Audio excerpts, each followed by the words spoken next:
So I just read this quote from Hormozi, and I wanted to read it to you because this shit got me fired up, and I want to talk about this. So the quote goes, "When you're on your way up, everyone roots for you because you remind them of their dreams. When you're at the top, everyone tears you down because you remind them that they gave up on theirs." And that shit fucking made the hair on my arm stand up because I've had this happen to me a couple times in the past, and I'm starting to see little glimpses of it now as I enter this new chapter in my life. So I wanted to tell you the story behind it and how you can take my examples and translate them into your own life and your own self-improvement journey. So when I was in high school and I said that I wanted to play college soccer, everybody was like, "Oh yeah, good for you. Like, yeah, chase your dreams, whatever." But then on signing day, when I signed, all those people that were cheering for me, they're like, "Oh, it's only D3. Anyone can get into that shit, like blah, blah, blah." And then before COVID, when I got fat and out of shape, I said that I was going to get my six-pack back and I was going to quit vaping and quit doing all this degenerate shit. And everyone was like, "Oh yeah, good for you. You do you. Like, yeah, body positivity, whatever." But then when I actually got my six-pack back and I actually quit vaping after 6 years, then they were like, "Oh, you're so unhealthy, you're unbalanced, you lost this much too fast, you're so extreme." And both times this happened, I was like, what the fuck? You guys rooted for me. And now that I've done what you said you were rooting me. What is rooting me? Rooting for me to do. It's not that fucking hard to say. Say it right now. And now that I've done what you said you were rooting for me to do, you're like, "Oh, you're too good for us now. He's on this diet. He can't eat with us, guys." Like, "Oh, here's the big college athlete coming in. Like, but big boss man's here." And that's when I just realized, like, people want you to succeed, but not do better than them. And it's the same thing with me making content now. Like, at the beginning, it's all cool and shit. Now that you've got a couple hundred subs, like I got 152 subscribers right now, and everyone's like, "Oh yeah, follow your dreams." But I guarantee you right now, mark my words, that when I hit 1K, 5K, 10K, and up and up and up and up, those same people will anonymously be in the comments hating on me. I guarantee you. You can go back to this video right now in 2 years' time, and I guarantee you there's going to be fucking haters in the comments with an anonymous names and anonymous basic profile pictures hiding behind a computer screen. And you want to know why? It's because hate never comes from above.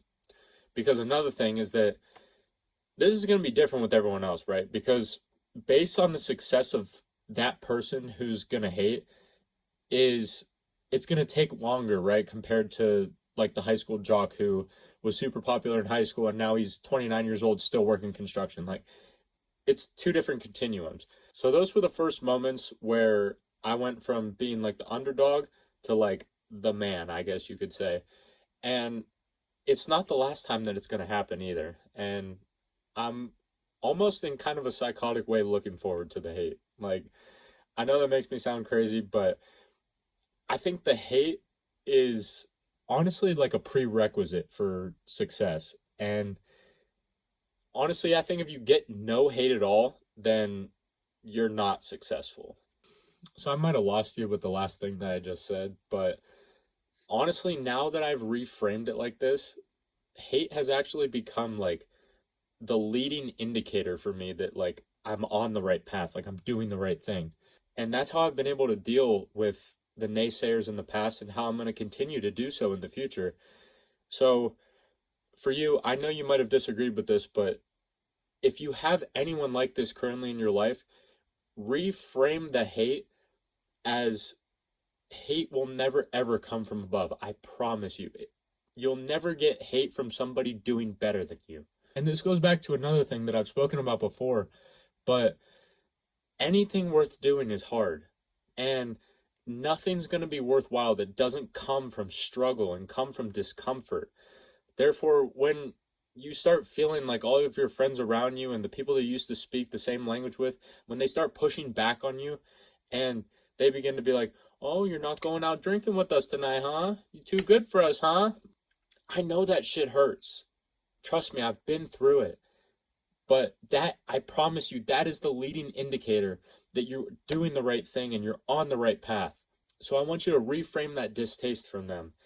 And I want you to see it as them projecting the things that they know that they should be doing, that you're doing, that they're not doing. And you remind them of that shit.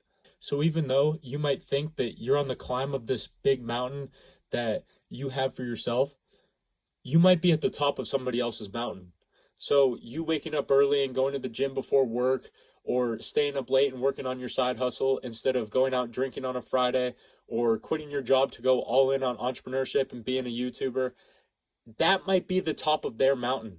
And that's why they're tearing you down, because you're reminding them that they haven't done it yet. And it's solely a projection of them onto you. And it has nothing to do with you, I promise.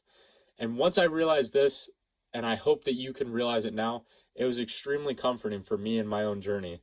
And I hope that if you're going through something similar, that you can find comfort in this as well.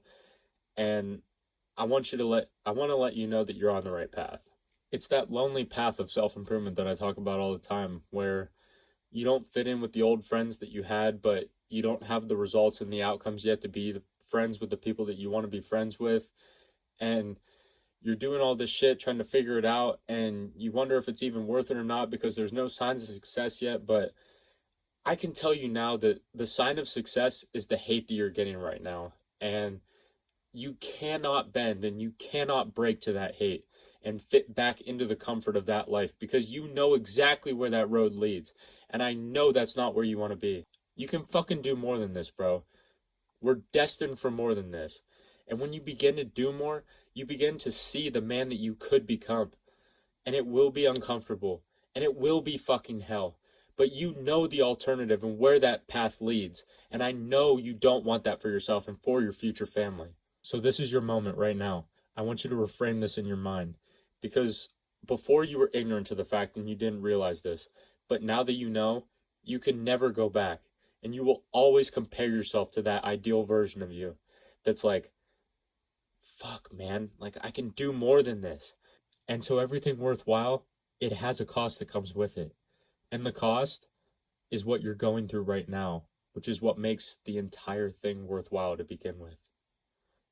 And as always, remember, success is not the best revenge. It's the only revenge.